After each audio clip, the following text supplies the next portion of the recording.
É isso, no começo eu era muito focada na crítica política, né? E depois eu fui entendendo que eu poderia usar a blogueirinha do Fim do Mundo para falar sobre assuntos que eu achava importantes, assim, então falar sobre a indústria da beleza, falar sobre essa coisa de projeto verão, emagrecer para o verão, falar sobre violência doméstica, falar eu poderia falar sobre outros assuntos que para mim são interessantes e que me inquietam de alguma maneira. Eu acho que existe um dano muitas vezes no conteúdo dessas pessoas, assim, mulheres e homens, mas principalmente mulheres, né, nesse nicho de blogueiras.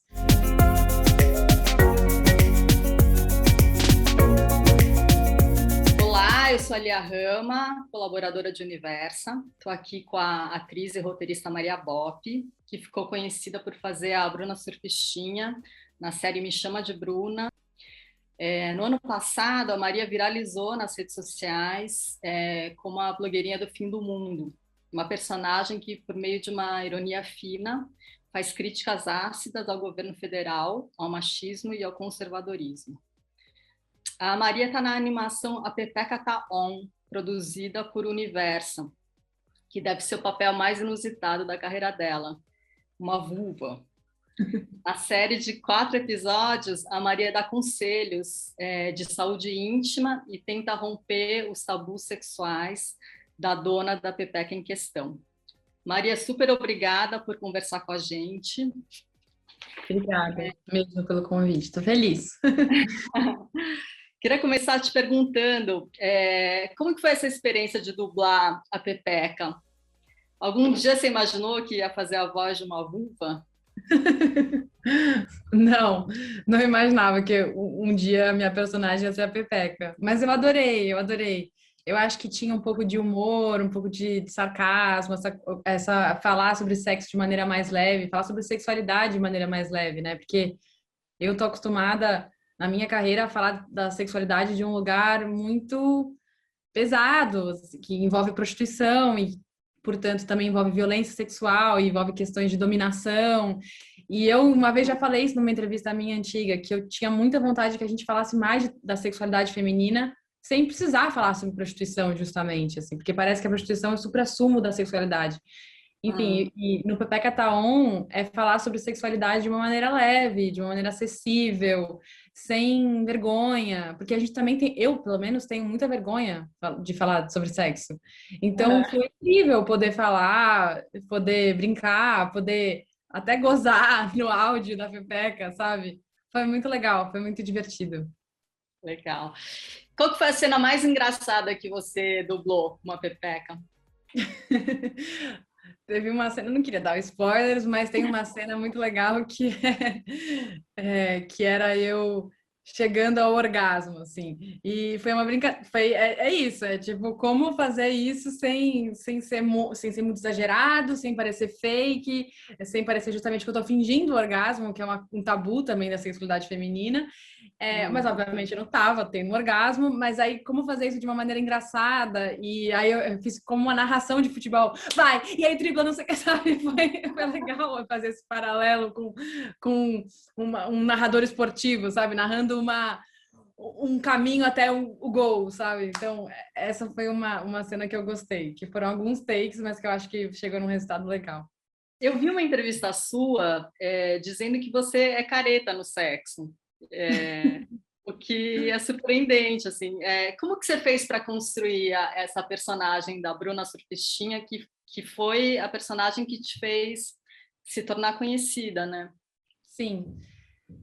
Eu digo que eu sou careta no sexo porque engraçado, eu trabalhei muito com o assunto da prostituição na minha vida, porque mesmo antes de eu fazer a Bruna Surfistinha como atriz, eu trabalhei como continuista, atrás das câmeras, Uhum. em uma série de prostituição. Aquela série O Negócio da HBO, eu fui continuista durante 3 temporadas. Eu trabalhei numa outra série como assistente de direção que chamava Sexo no Sofá, que falava muito sobre sexo. Uma vez um TCC na faculdade que eu participei era sobre prostituição. Ou seja, eu sempre brinco que a vida estava me preparando para fazer a Bruna, sabe? Inclusive a primeira série que eu atuei na vida também era sobre prostituição. Eu não fazia uma prostituta, mas eu era prima da protagonista que era uma prostituta. Então, é isso. A prostituição sempre esteve nos meus ouvidos, enquanto eu ia me formando. E eu digo que eu sou careta porque é isso. Eu via o que essas mulheres faziam, falavam que faziam, e principalmente nesse programa que chamava Sexo no Sofá, que a gente caminhava em vários lugares relacionados a sexo, então sobre fetiches e desejos e fantasias sexuais, e me comparando às fantasias de terceiros, eu falava, uau, acho que eu sou muito careta, porque eu gosto de uma coisa, eu gosto da intimidade, eu gosto do olho no olho, eu gosto do papai e mamãe, eu gosto de um escurinho, eu gosto, sabe, do afeto, do amor, do abraço. Então, nesse sentido que eu digo que eu sou careta.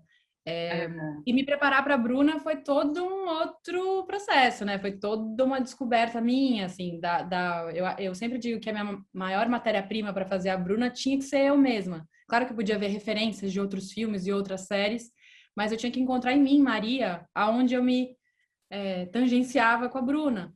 E, Uhum. obviamente, temos histórias de vida muito diferentes, até pela história familiar da Bruna, que é muito marcada por rompimentos e abandono e por uma sensação de desajuste, que não é a minha realidade. Mas eu Uhum. tinha que encontrar onde estavam os meus tabus, o meu tesão, onde eu via poder no sexo, onde estava a minha fragilidade. Enfim, foi realmente uma descoberta para dentro, assim. E você sofreu preconceito por interpretar uma prostituta? Assim, você acha que as pessoas ainda confundem a atriz com a personagem? Acho que a maioria não, pelo menos pelas mensagens que chegam até mim, a maioria sabe diferenciar muito bem. Mas quando as pessoas querem me ofender, sim, elas falam: você é uma atriz pornô, tipo, o que você está falando de política? Você não serve nem para ser atriz pornô. Quando eu critico o governo, isso é uma coisa que vem, assim, Aham. me criticar por ter feito a Bruna Surfistinha, tipo, você interpretou uma prostituta, o que você está falando de política, sabe? Me coloco nesse lugar querendo me diminuir. Aham. Sinto isso, mas principalmente quando vem de um lugar de ofensa. Eu queria falar um pouco sobre a sua formação, né? Você falou que você trabalhou como continuista, enfim, você teve outros trabalhos dentro do cinema antes de se tornar atriz, né? Mas fora isso, você é sobrinha neta do José de Abreu, né? Sim, Sobrinha bisneta do Raul Bopp, é isso? O poeta que sim, fez parte da Semana de Arte Moderna de 22. sim. A sua família é toda de artistas, assim, como que era o ambiente em que você cresceu? Na verdade, é isso. Eu acho que a gente tem essa quase fábula de ter o Raul Bopp na família e o Zé de Abreu, irmão da minha avó materna, ele era também uma figura quase folclórica da família, porque, né, uau, o Zé de Abreu, que fez tantas novelas e tudo mais, minha avó tinha verdadeira paixão por ele, ela qualquer desculpa que ela tinha, qualquer brecha que ela tinha para falar que ela era irmã do Zé, isso virou uma piada na nossa família, porque qualquer brecha que ela tinha, ela usava para falar, sabe, sobre ele. Mas a gente morava em São Paulo e o Zé morava no Rio, então a gente tinha uma relação que era um pouco Gente, distante, sabe? Com contato, claro, principalmente minha avó, que falava com ele toda semana, mas eu pessoalmente, não tanto, assim. uhum, Conforme eu crescia. A minha família, na verdade, é bastante normal, não tem artistas, tem um tio policial, tem um pai terapeuta, tem uma mãe professora, uhum. irmãos que escrevem, minha irmã jornalista e um irmão publicitário, escritor, todos levados muito para humanas, assim, com exceção do meu tio policial, etc. Mas então, essa coisa de artistas, não era uma coisa. Eu sinto que da minha geração, assim, da geração da minha família agora, eu acho que eu inaugurei isso. Não sei quanto Influência. a carreira de ator do Zé teve. Qual que foi a influência na minha escolha para ser atriz? Mas. É porque eu digo que eu caí por acaso na vida de atriz, então acabou que aconteceu. Mas você se formou, você teve formação como atriz. Não, como atriz não tenho formação. Eu tenho formação de audiovisual, que eu terminei a faculdade de audiovisual porque um dia eu quero ser diretora e a minha formação era para isso, assim. E eu acabei Uhum. caindo de paraquedas na vida de atriz. Eu gosto muito de Estava ser no atriz. set, alguém achou que você tinha jeito para isso.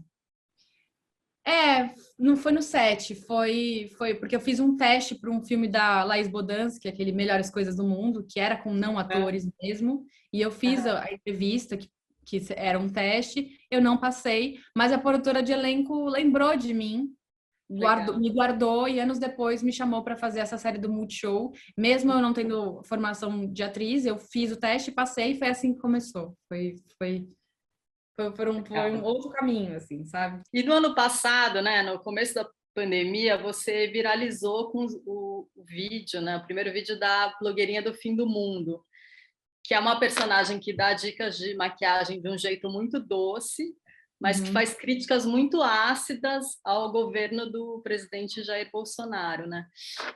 Qual que foi o impacto da blogueirinha na sua carreira? Quantos seguidores você ganhou ou perdeu depois que você começou a fazer esses vídeos?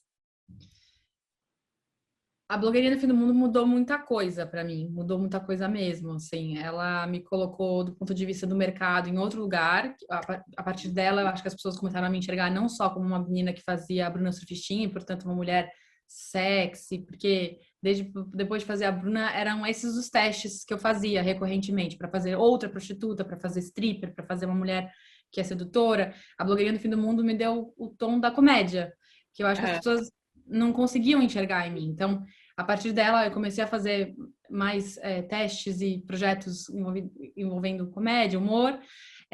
Então, do ponto de vista de profissional, ela mudou tudo. E é isso, eu ganhei um alcance muito, muito, muito maior. Eu tinha 39 mil seguidores quando eu postei o primeiro vídeo. E logo no primeiro vídeo eu passei dos 100 mil seguidores e cada vídeo que eu fazia eu ganhava, tipo, por volta de 50 mil, 70 mil seguidores. Teve um vídeo que eu ganhei 130 mil seguidores. E hoje eu tô com 1 milhão e 100 mil seguidores, depois de um ano e meio, né? Legal. Então, ela... Mais homens ou mais mulheres, você sabe? Você tem uma Sei, ideia de quem é esse público? sei. O meu público, quando eu era Bruna Surfistinha, era 75% homens, 25% mulheres. E quando eu comecei a blogueirinha no fim do mundo, logo no primeiro vídeo, isso inverteu. Agora são 75% mulheres e 25% homens. Legal. Que eu acho que tem mais a ver comigo, assim, eu digo, porque eu lembro que eu sabia que eu tinha 75% de homens me seguindo e eu respondia a esse público. A gente cai nessas armadilhas das redes sociais de postar o que a gente quer, acha que o nosso público quer ver. E Uhum. então eu postava mais coisas relacionadas à Bruna. Então não é só que o mercado é burro no sentido de me encaixotar. Eu também respondia a isso e postava coisas mais eu sexy, umas selfies lindas e quando isso se Uhum. inverte, eu me sinto mais eu, sabe? Produzindo um Sei. conteúdo mais a ver comigo. Legal. É. Você tinha uma equipe que te ajudava a produzir esses vídeos no começo? Não, eu não tenho uma equipe até hoje, inclusive. Eu faço tudo sozinha. Mesmo Eu, depois que foi para o Saia Justa, porque virou um quadro do Saia Justa, né? 2 temporadas de Saia Justa. sim, Nem quando virou um quadro de Saia Justa, você não tinha uma não, equipe? uma equipe não. A única questão é que agora minha irmã me ajuda a escrever, ela escreve junto comigo. Mas Uhum. todo o resto eu faço sozinha, eu filmo sozinha, edito ainda sozinha. Pensei até em delegar uma coisa a outra, de repente dá para alguém editar, mas eu não consigo, assim, eu acho que como eu já escrevo pensando em como eu vou gravar, e eu já gravo pensando em como eu vou editar. Então, eu acho que dá para alguma outra pessoa alguma dessas funções, dar mais trabalho para mim, porque eu vou ter que explicar para É, outra pessoa qual é o meu pensamento por trás do vídeo. Então, eu entendi. acabo preferindo fazer tudo sozinha. Claro que às vezes agora com mais trabalho acontecendo, isso é mais difícil, mas É. ainda é um projeto solo, praticamente. E de onde vem a inspiração para essas falas que são bem típicas, né, de influenciadora digital? Você fica vendo os vídeos das outras influenciadoras? Como que é esse processo de copiar, enfim? É isso. No começo eu era muito focada na crítica política, né? E depois eu fui entendendo que eu poderia usar a blogueirinha do fim do mundo para falar sobre assuntos que eu achava importantes, assim. Então, falar sobre a indústria da beleza, falar sobre essa coisa de projeto verão, emagrecer para o verão, falar sobre violência doméstica, eu poderia falar sobre outros assuntos que para mim são interessantes e que me inquietam de alguma maneira. Uhum. E, claro, eu faço uma personagem, uma blogueira, então eu sempre quero ter uma crítica por trás do que eu tô falando, né? Eu acho que, para mim, essa é um pouco da graça da personagem. Eu acho que se for só um vídeo sem uma crítica, sem um statement meu por trás, eu acho que não tem tanta graça. Então, como eu faço uma blogueira, eu tenho que criar uma oposição com blogueiras que eu não concordo, então que eu acho que às vezes podem produzir certo mal para as pessoas, porque Eu acho que existe um dano, muitas vezes, no conteúdo dessas pessoas, assim, mulheres e homens, mas principalmente mulheres, né? Nesse nicho de blogueiras. Então, eu não a sigo, Uhum. de fato, eu passo um pouco de raiva. Então eu não a sigo, mesmo porque eu também não acho que eu acho que as pessoas têm que deixar de segui-las. Esse, na verdade, é quase um dos meus objetivos. Eu gostaria muito que as pessoas criassem um senso crítico a ponto de entender que essas mulheres podem produzir conteúdos que são danosos para nossa autoestima. Então eu gostaria que as pessoas deixassem de seguir, deixassem de dar palco para essas pessoas. Então eu não as sigo, mas quando eu quero fazer algum vídeo específico, eu vejo o que elas postam, eu vou nos stories, eu vejo o feed. E aí eu vou construindo aos poucos o roteiro. E você se apresenta como fluente em ironia, né? Mas tem gente que não entende essa ironia e acha que você é aquela personagem? Tem muita gente que. No começo, não, porque eu acho que tinha uma coisa do texto que era muito difícil você não identificar que eu estava falando alguma coisa. Por exemplo, quando eu falava, você espalha essa base como você espalha fake news. É muito difícil de você ouvir aquilo e falar, tá bom, vou fazer isso. Não, Uhum. você entende que tem uma crítica por trás. Mas a partir do momento que eu comecei a falar, por exemplo, tem um vídeo que eu faço uma retrospectiva da pandemia, e aí eu mostro várias situações sem noção, aglomerando no meio da pandemia. Se você tira Uhum. esse vídeo de contexto, você pode facilmente me confundir com uma pessoa real, principalmente porque esse texto parte de falas reais. Muitas dessas frases são tipo, pessoas reais. E eu tenho todo o estereótipo de menina sendo de blogueira. Então, a pessoa pode confundir, eu entendo que confunda mesmo. Então, também. Outro dia, uma pessoa postou no Twitter. Eu comentei falei sobre qualquer coisa, assim, criticando, sei lá, a gestão do Bolsonaro na pandemia. Daí uma pessoa me retweetou e escreveu: Ué, mas não era essa menina que passou a pandemia inteira aglomerando? O que ela tá falando? Que moral que ela tem? E você posta foto com Lula, você declara voto no Boulos, você vibra quando a Dilma começa a te seguir no Twitter, né? Você acha que todo artista deve se posicionar politicamente? O que você acha dessa turma que foi apelidada de isentona? É, olha, eu eu tendi a responder essa pergunta com contundente sim. Todo artista tem que se posicionar, ponto, acabou. Hoje em dia, eu já não sei. Eu não sei, porque nem todo posicionamento vai ser o que a gente quer. A gente fala, todo artista tem que se posicionar. E mais recentemente, quando uma artista global fez um posicionamento isentão, muita gente não gostou, criticou. Então é isso, a gente quer que as pessoas se posicionem a favor do que a gente acredita, mas não é o que vai acontecer. Então muitas vezes elas vão se posicionar a favor de pessoas que a gente não gosta, ou então vão dizer besteiras, ou então vão falar coisas como delírios comunistas, que a gente fica, meu Deus, que absurdo, mas é o que as pessoas acham, essa é a posição das pessoas. Então, muitas vezes o posicionamento não é interessante, né? Assim, havia até uma piada no Twitter, gente, parem de cobrar os artistas se posicionarem, porque olha o posicionamento dessa gente, a gente não quer ouvir isso, entendeu? Então, é uma piada, mas eu acho que tem um tanto de realidade, isso é uma coisa. E a outra coisa é que eu acho que eu tendo a achar cada vez mais que as redes sociais estão muito opressoras mesmo, assim, para Uhum. todos os lados. Eu acho que a gente tá um pouco.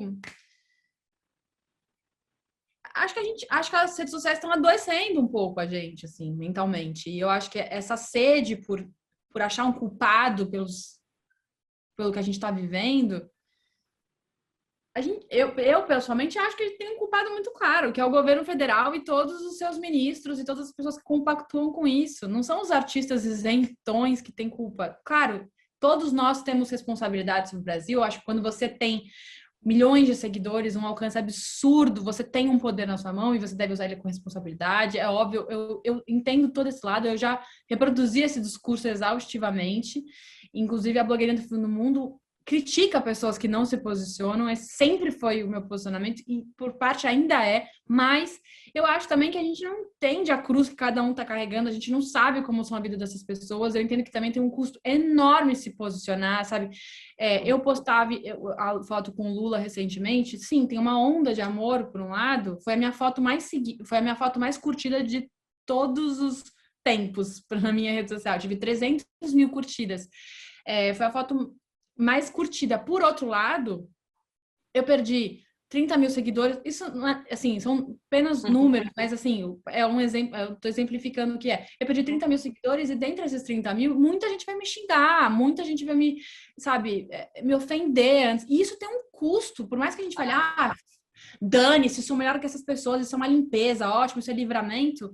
Tem uma coisa energética que fica, que não é legal. Você construir um alvo em volta de você que, tipo, não tem um custo, entendeu? Eu vou fazer isso, beleza, eu vou fazer isso porque eu quero, porque eu acredito, mas eu não posso cobrar isso de qualquer pessoa, entendeu? Eu acho que quem a gente é, eu acho tão arrogante ficar cobrando isso de todo mundo. Me revejo mesmo, porque eu fui essa pessoa que cobrava dos outros, mas tem um custo, entendeu? Então, tipo, sei lá, eu acho que é difícil dizer isso hoje categoricamente. Sim, todo artista tem que se posicionar. Você já perdeu algum contrato de trabalho por causa do seu posicionamento político? Não, eu nunca perdi contratos, mas muito provavelmente eu devo ter perdido possibilidades de trabalho, que eu não sei, mas muito provavelmente devo ter perdido. Publicidade, talvez? Algum trabalho? Com certeza, publicidade definitivamente é uma coisa que eu devo ter perdido. E, bom, e aí por causa desses vídeos e tal, você virou alvo de ataques de eleitores bolsonaristas, né? Chegaram até a usar umas cenas de nudez, né, da Bruna Surfistinha para te atacar. Como que você lida com isso? Você já ficou com medo em algum momento?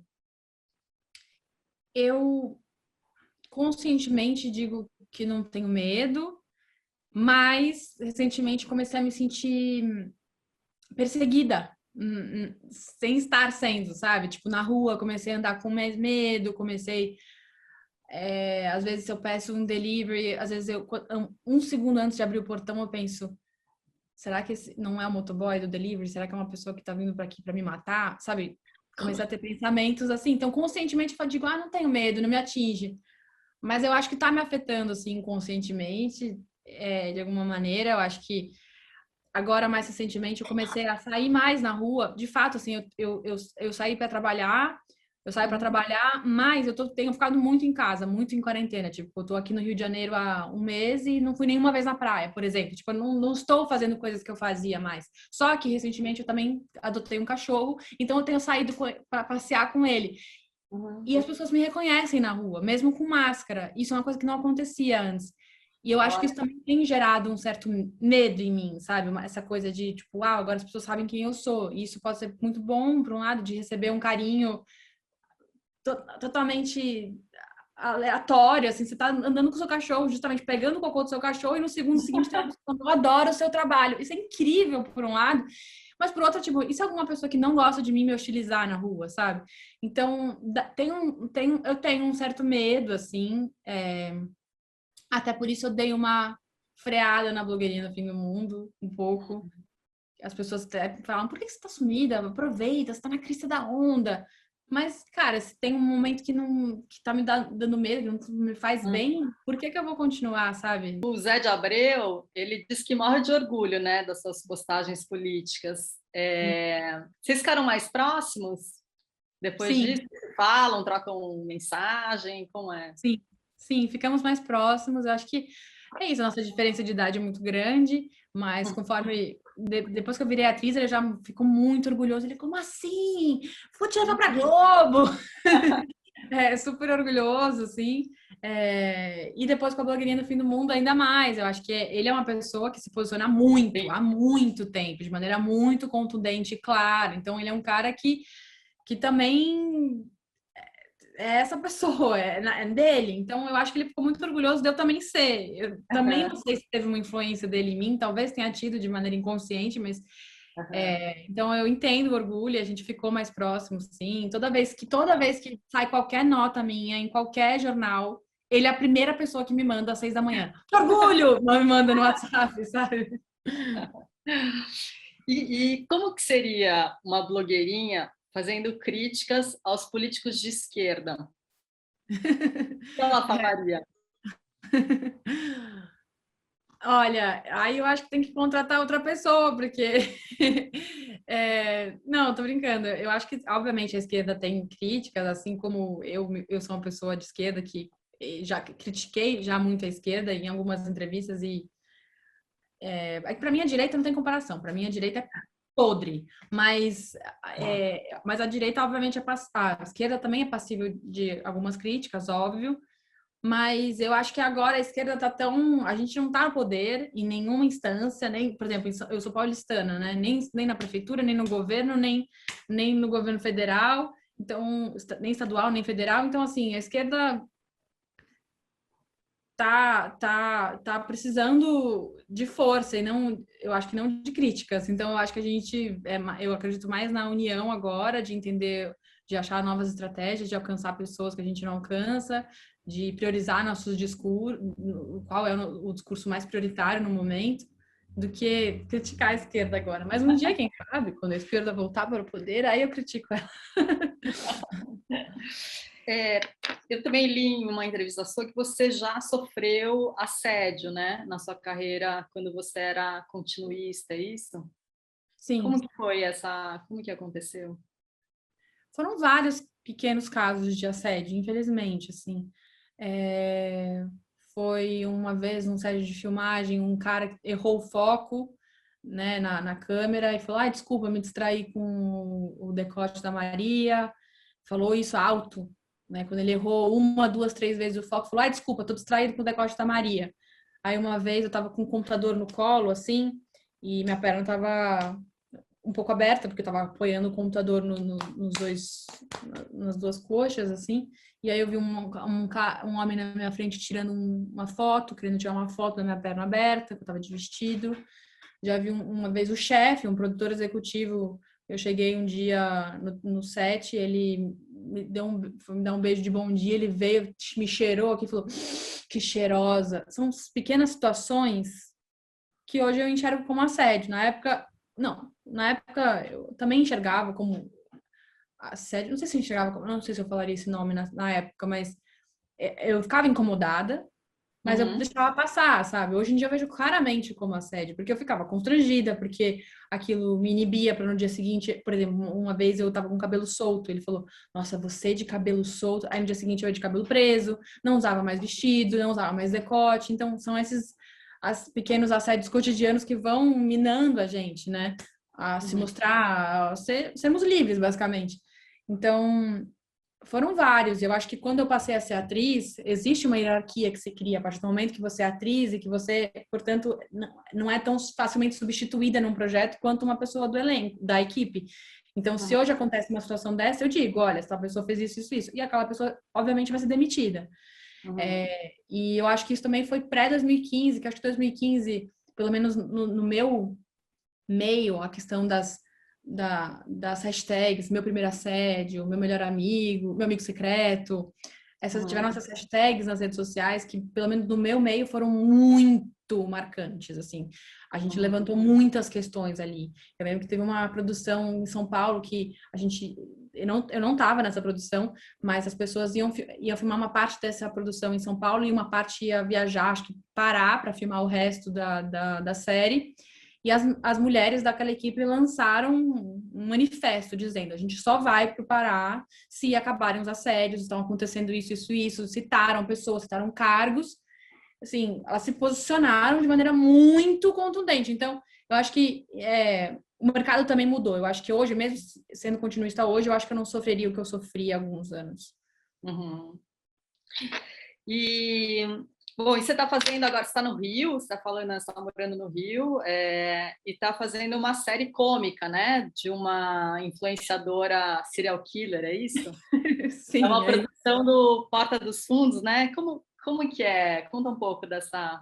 Não sei se você pode falar, enfim. Eu não posso falar com muitos detalhes, mas eu posso contar que é isso, é uma produção do Porta dos Fundos para o Paramount Plus, que é um streaming novo que está chegando no Brasil. Essa é a primeira produção original brasileira deles. E é Uhum. uma série de comédia, mas é um thriller, é um thriller também. Então tem suspense e tem comédia, assim, é um híbrido entre as duas coisas, dois gêneros que eu nunca fiz. Então, para mim está sendo de fato um desafio. Eu sei que é clichê falar isso, mas de fato é o que é. É um desafio para mim. É, é minha segunda protagonista na vida, que eu fico muito feliz, porque depois de ter feito a Bruna, eu pensei, bom, acho que agora vai demorar muito tempo para eu voltar a ser uma protagonista, porque é difícil, né? Tem muita Uhum. concorrência, muitas atrizes muito talentosas, é difícil. Aí pegar uma protagonista para mim foi muito, muito. Eu fiquei muito, muito feliz quando eu passei no papel. Como ela chama? Chama Liv, a Liv. personagem. Liv, isso. Então tá sendo desafiador, a gente tá no início das filmagens, ainda na segunda semana de filmagens, mas tá sendo muito, muito legal, tá sendo muito divertido, muito diferente da experiência da Bruna. Uhum. É muito bom fazer comédia, assim, é outra energia que a gente leva pro set, então tô muito feliz. Qual?